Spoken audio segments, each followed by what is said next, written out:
Bonjour à tous et bienvenue dans les batailles de l'histoire. Aujourd'hui, c'est notre dernier épisode sur cette guerre de l'Ogaden. Alors, qu'est-ce qu'on va faire dans cet épisode ? En fait, une sorte de petit bilan dans lequel on va aborder à la fois les pertes, les raisons de la défaite somalienne, l'après-guerre, qu'est-ce qui s'est passé après, et aussi les traces qui existent encore de cette guerre aujourd'hui.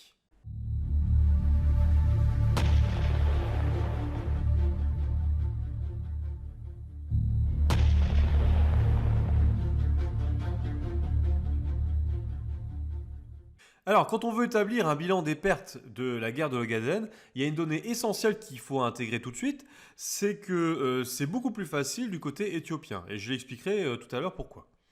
Alors, les documents éthiopiens citent plusieurs chiffres.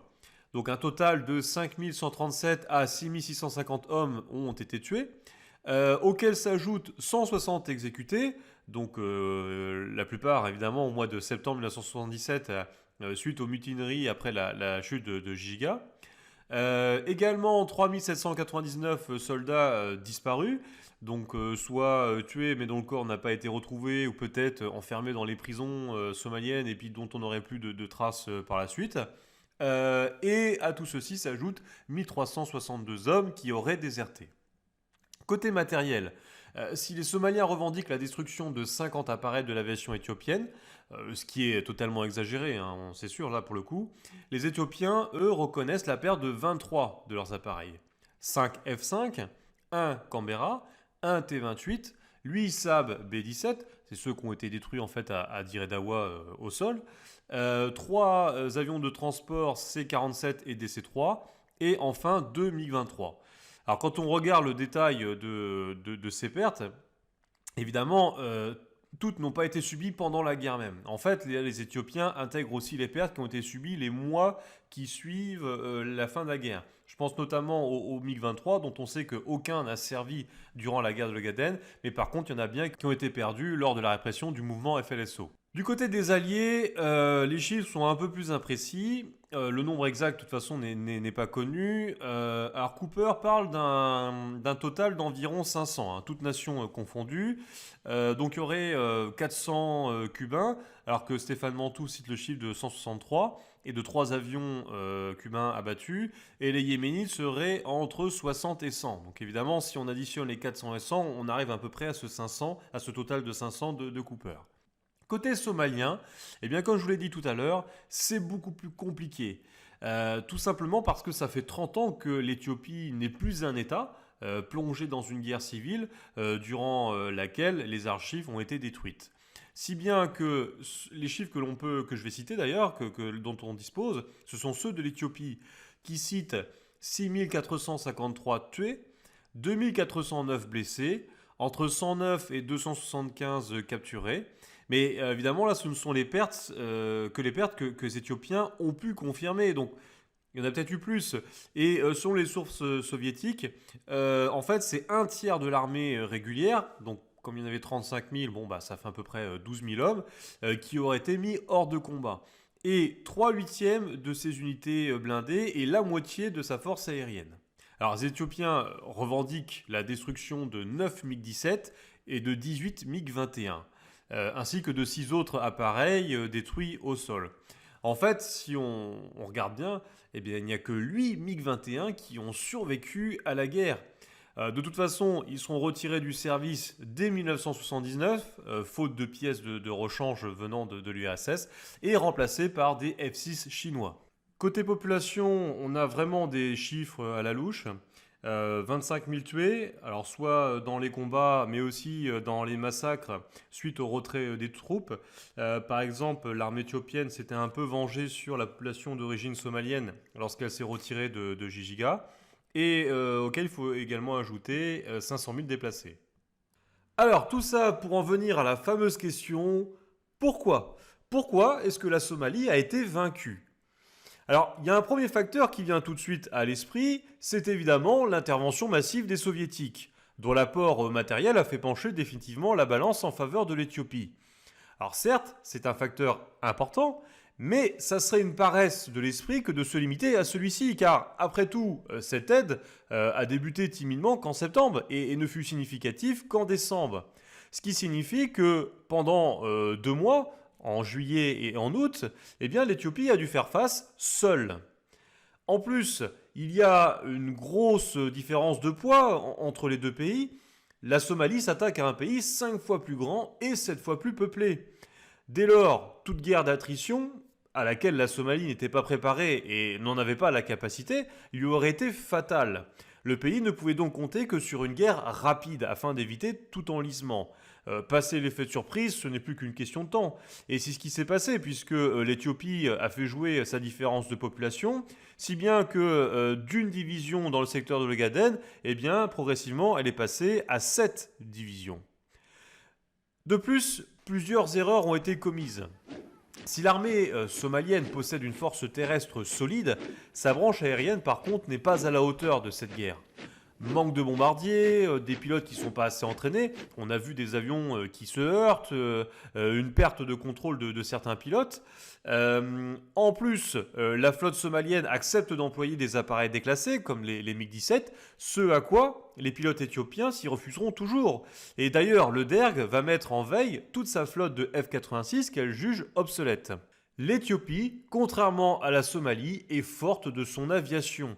Une aviation qui possède une histoire déjà ancienne, des pilotes bien formés, entraînés et expérimentés, qui dispose du F-5 supérieur technologiquement. Et bien tout ça, ça va permettre à l'Éthiopie d'acquérir rapidement la maîtrise du ciel. Et grâce à cette maîtrise du ciel, eh bien les pilotes éthiopiens vont pouvoir harceler les lignes de communication adverses et s'attaquer à ces aérodromes. Alors je ne sais plus quel auteur avait dit ça, mais il disait essayez de combiner l'armée de terre somalienne avec l'aviation éthiopienne et vous aurez l'armée de rêve d'Afrique, une sorte de Dream Team. Alors un autre facteur qui explique la défaite somalienne, c'est le fait que Siad Barre a surestimé l'effet centrifuge de la révolution. En fait, lui, il pensait que le pays était dans une telle situation qu'il s'effondrerait de lui-même, que les troupes n'auraient plus qu'à y rentrer, en fait. Alors, c'est vrai que la révolution a eu un impact sur l'armée éthiopienne, comme on a pu le voir d'ailleurs avec le bazar qu'il y a eu après sa défaite de Gijiga. Encore que, on a vu que pour l'aviation, c'était pas le cas, hein, ce qui montre bien que l'armée somalienne est entrée en Éthiopie sans connaître grand-chose de son adversaire. Il y a vraiment un problème de renseignement. Mais en fait, le début de cette guerre a eu un effet inverse, c'est-à-dire qu'il y a eu un regain de nationalisme et finalement, les différentes composantes de l'Éthiopie se sont soudées autour de Mengistu.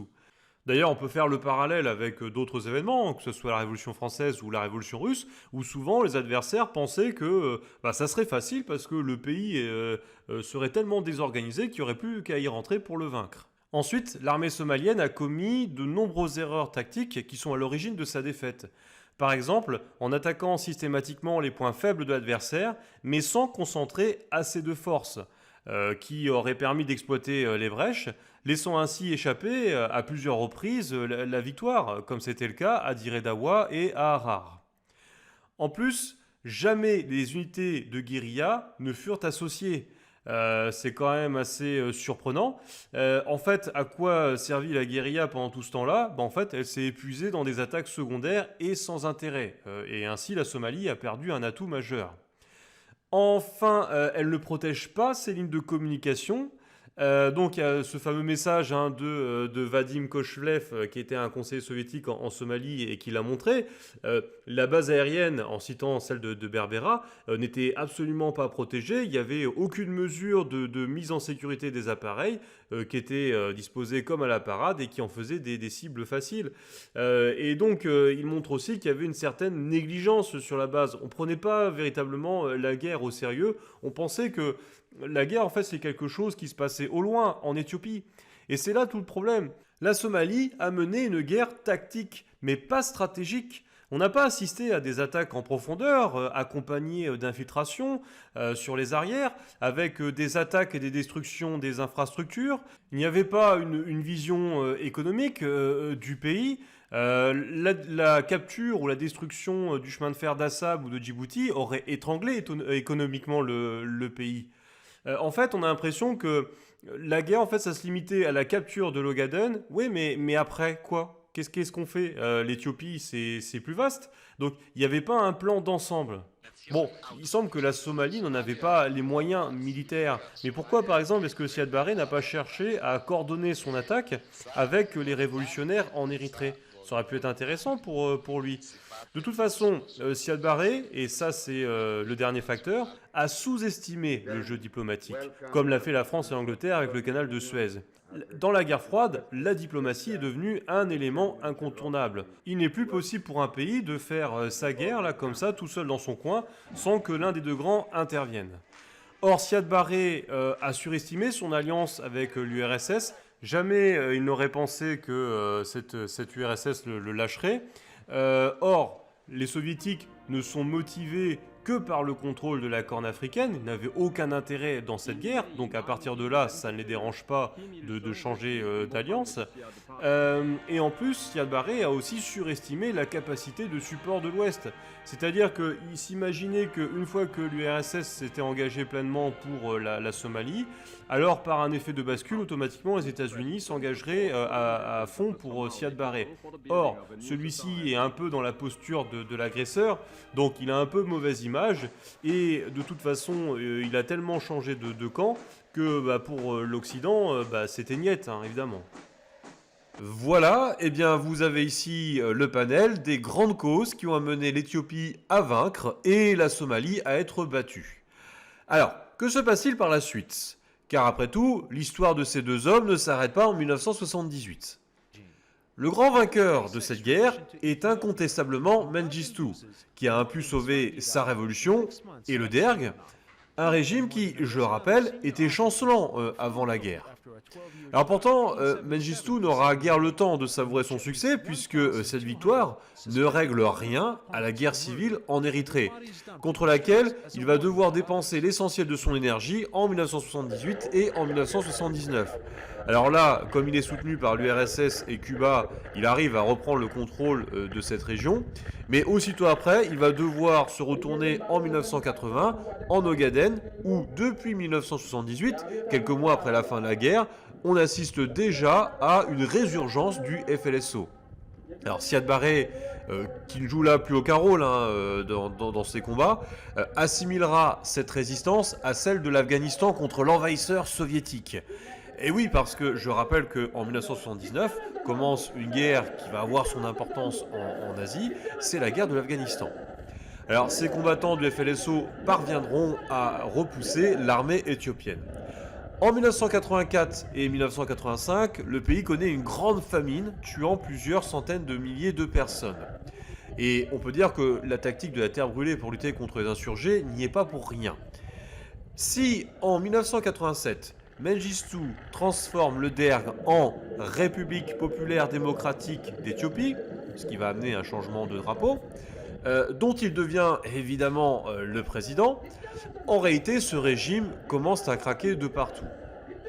Mais ce ne sera ni le FLSO au sud, ni les Érythréens au nord qui vont causer la chute de Mengistu, mais les Tigréens, ces habitants de la province du Tigré, qui forment un mouvement que l'on nomme le Front de libération des peuples tigréens, le FLPT, et qui, en 1989, force carrément l'armée éthiopienne à évacuer presque toute la province. La même année, les Érythréens du Front de libération du peuple érythréen, le FPLE, infligent à son tour plusieurs défaites à l'armée de Mengistu et commencent à soutenir le FLPT dans sa lutte. Et pour terminer, cette annus horribilis pour Mengistu, un complot des officiers est organisé contre lui. Alors, il est déjoué et les officiers seront exécutés en 1990. 1989, 1990, il se passe des choses en ce moment dans le monde. Je pense à un mur qui, à quelques milliers de kilomètres au nord, s'écroule. Et un empire, ou en tout cas une ancienne union qui s'appelle l'URSS, qui commence aussi à tomber. Eh bien, Mengistu, en 1990, annonce qu'il va renoncer au communisme. Ce qui ne change pas grand-chose, puisque cette même année, le FLO, le Front de libération Oromo, qui est une autre composante ethnique de l'Éthiopie, se lance à son tour dans la danse et tous ses opposants se réunissent cette année-là dans un Front révolutionnaire démocratique du peuple éthiopien, le FRDPE, qui aujourd'hui encore est le parti ultramajoritaire dans le pays. Peu à peu, les grandes villes de l'Éthiopie tombent, Massawa, Assosa, Ambo, Gambela, Jimmy Agaro, et du coup, Mengistu il comprend qu'il a perdu la main. Il quitte le pays le 26 avril, et le 28 mai 1991, Addis Abeba tombe sans résistance et le derg disparaît. Et aujourd'hui encore, la fête nationale de l'Éthiopie, c'est le 28 mai pour commémorer justement cet événement. Meles Zenawi devient le nouveau dirigeant de l'Éthiopie, qui devient une république démocratique, une vraie celle-là par contre. Et en 1992, on assiste aux redécouvertes des restes des glaciers. Donc vous voyez, on est toujours dans cette tendance de retour au passé pour pouvoir lutter contre ce qui a existé du temps de Mengistu. Et en 1993, c'est l'Érythrée qui devient indépendante par un référendum. Voilà. Alors vous allez me dire, où est-ce qu'il est alors Mengistu pendant ce moment-là En fait, il a trouvé refuge au Zimbabwe, où les autorités le protègent dans une villa, et refusent de l'extrader vers l'Éthiopie, car l'Éthiopie l'a condamné en 2008 à mort pour génocide. Alors j'étais bien embêté lorsque j'ai débuté cette série parce que depuis son exil au Zimbabwe, on n'a plus aucune image du Négus rouge. Négus, ça veut dire roi, hein, c'est le titre qui était porté par exemple par l'empereur Sélassié, et Négus rouge parce que voilà, Mengistu était une sorte de roi communiste. Alors plus du tout d'images, sauf que, et là on est vraiment dans les magies du hasard, en août 2018, l'ancien Premier ministre de l'Éthiopie, qui a démissionné, je crois que c'est au mois de mars, si je ne veux pas dire de bêtises, en fait a rencontré Mengistu dans son exil au Zimbabwe, et donc a produit cette photographie. Alors moi j'ai mon interprétation en fait, hein. C'est parce qu'il savait que j'allais faire un numéro sur les batailles de l'histoire, donc il s'est dit, allez, on va lui donner une petite image. Hein. Ouais. Bon, c'est mon interprétation personnelle. Hein. Bon, alors... Quels sont les tenants et les aboutissants de cette rencontre ? Je peux pas trop vous informer là-dessus, parce que je suis pas allé dans le fond du sujet.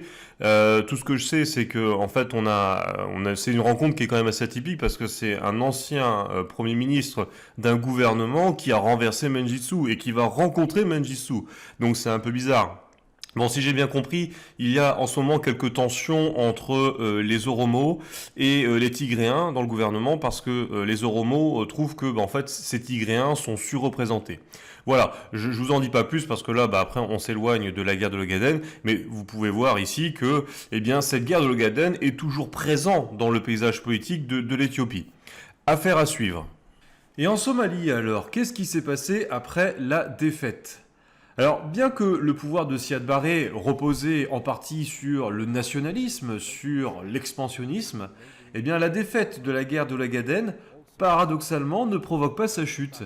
Néanmoins, l'armée, qui était la seule institution organisée en Somalie, et sur laquelle le pouvoir de Siad Barre reposait, a subi quand même ici une défaite morale. Et c'est pourquoi... Un mois à peine après cette défaite militaire de l'Ogaden, une partie des officiers vont tenter un coup d'État militaire. Ce coup d'État militaire va échouer, mais il n'empêche qu'une grande partie de l'opposition à Siad Barre va se réunir dans ce qu'on appelle le Mouvement National Somalien, le MNS, et qui va être appuyé par l'Éthiopie prenant ainsi sa revanche sur ce que Siad Barre avait fait avec le FLSO. Cette opposition déclenche en 1988 une rébellion, marquant ainsi le début d'une guerre civile qui va durer jusqu'en 1991. Alors, ce que vous voyez ici, ce sont les dernières images de Siad Barre en tant que chef d'État à Mogadiscio, puisque ce dernier va être chassé en janvier 1991 par un autre mouvement d'opposition qui se nomme le Congrès de la Somalie unifiée, l'USC. Siad Barre finira par se replier dans le sud-ouest du pays, d'où il va tenter à plusieurs reprises de reprendre le pouvoir au cours de l'année 1992, avant de quitter définitivement le pays pour se réfugier au Nigeria, où il meurt en 1995. Alors le nouveau pouvoir ne parvient pas plus à garder le pays en main, il se disloque en factions. En mai 1991, par exemple, vous avez tout le nord du pays qui fait sécession, qui se nomme le Somaliland, et peu à peu, eh bien, l'État disparaît. C'est à ce moment-là que vous avez une grande famine. Alors là, je m'adresse plus particulièrement aux trentenaires comme moi. Je ne sais pas si vous vous rappelez, mais à ce moment-là, moi j'étais dans l'école primaire et vous aviez cette opération Riz pour le Somalie.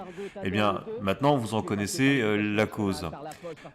Si vous avez vu le film qui s'appelle Faucon Noir, je vous conseille de le voir. Eh bien, c'est au cours de ce contexte dans lequel on va voir l'armée américaine qui va tenter une opération à Mogadiscio. J'en dis pas plus, je vous renvoie vers le film. Et comme un pied de nez à l'histoire, c'est finalement l'armée éthiopienne qui finira par envahir une partie de la Somalie pour pouvoir chasser ces mouvements djihadistes qui se nomment les Shebab, les tribunaux islamiques. Aujourd'hui, où en est la Somalie? Eh bien, on va dire que l'équilibre reste fragile. Il y a bien un semblant d'État, mais il n'a pas le contrôle sur toute la Somalie. Vous avez encore des mouvements djihadistes qui opèrent. Vous avez aussi une piraterie qui s'est développée il y a quelques années. Bref, ce qui m'amène à aborder le dernier point de cette série, c'est-à-dire quelles sont les traces du conflit qui existent encore aujourd'hui. Du côté éthiopien, le lieu de mémoire le plus emblématique est le monument Tiglatchin, qui signifie en amharique « notre lutte ».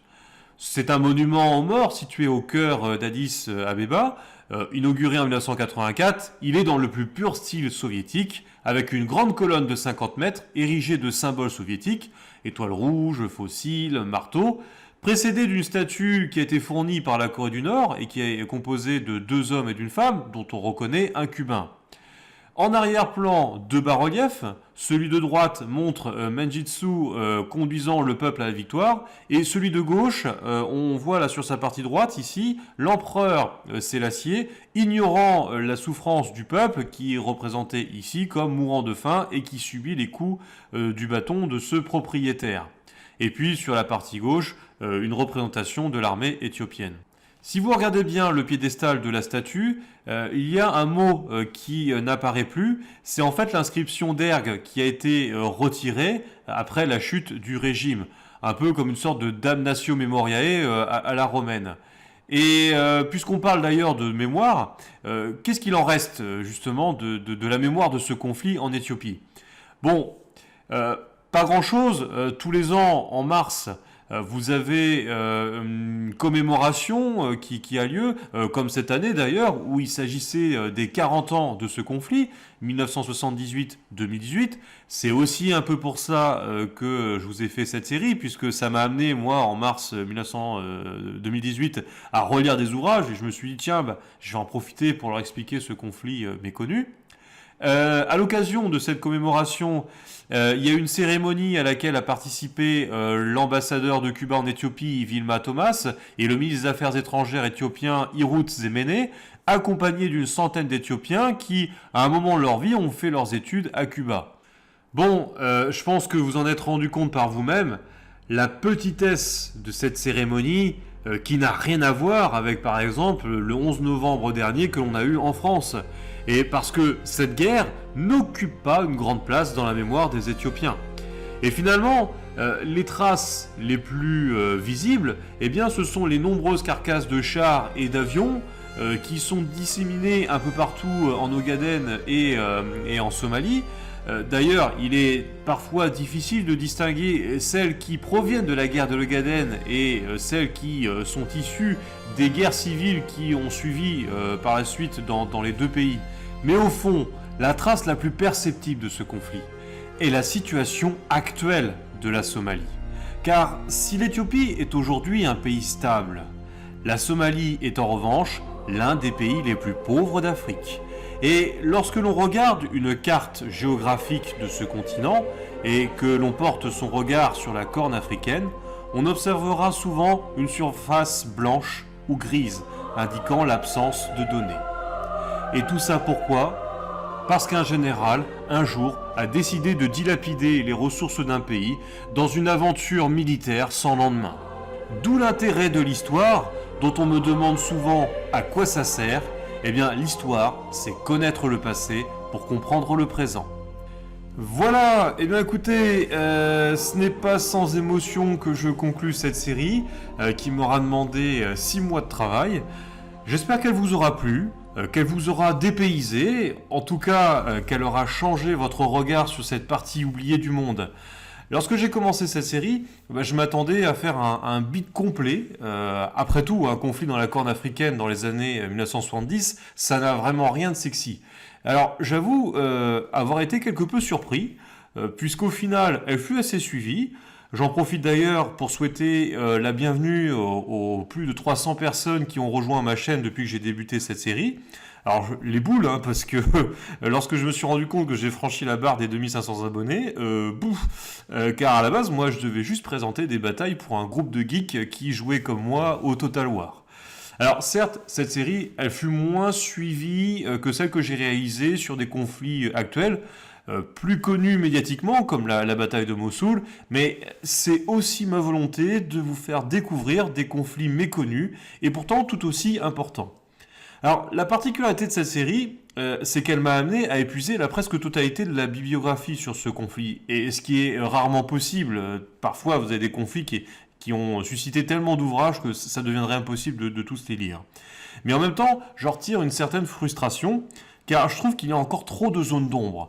Certains épisodes ont été vraiment difficiles à réaliser et je tiens à m'excuser si parfois vous avez l'impression de manquer d'informations. C'est tout simplement parce que j'arrivais aux limites des informations qui étaient disponibles dans ces ouvrages. Alors, j'aimerais bien du coup qu'un jour, un historien reprenne le travail de Gebru Tarek et de Tom Cooper et, je sais pas, fasse un récolte de témoignages des vétérans qui seraient encore vivants aujourd'hui. Je ne sais pas comment ça fonctionne en Éthiopie, s'il y a encore des archives avec plus de détails, ou si c'est un problème de traduction, parce que ça se trouve, il y a des ouvrages qui existent dans la langue amharique, mais qui ne sont pas traduits en français ou en anglais. Là, je vous avoue mon ignorance totale là-dessus. Alors aussi un gros pardon pour mes erreurs de diction ou de grammaire et d'orthographe. Je vous avoue qu'en me réécoutant, des fois je me dis mais c'est pas possible pour un prof faire des erreurs comme ça. Mais que voulez-vous, souvent en fait j'étais obligé de faire ce travail en fin de soirée. Donc après une bonne journée de travail, vous parlez déjà toute la journée. Mais quand vous commencez à faire ça vers 22-23 heures du soir, la fatigue faisant que voilà, j'ai fait quand même pas mal d'erreurs. Il y a parfois aussi des mots que je prononce tels que je les lis. Parce que je ne sais pas comment ils se disent vraiment. Par exemple, est-ce qu'on dit Gebru Tareke ou Gebru Tarek? Pareil pour des noms de villes. Bon voilà, c'est le problème, c'est que je ne me base que sur des travaux écrits et je n'ai pas cette oralité. Bon, j'arrête de prendre votre temps libre, vous allez pouvoir éteindre la vidéo. Vous inquiétez pas, on se retrouve très bientôt pour de nouvelles séries qui sont déjà en préparation. Je vous renvoie pour ça sur mon compte Twitter où vous aurez plus d'informations là-dessus. Eh bien écoutez, je vous dis à bientôt et je vous souhaite une longue vie et prospérité.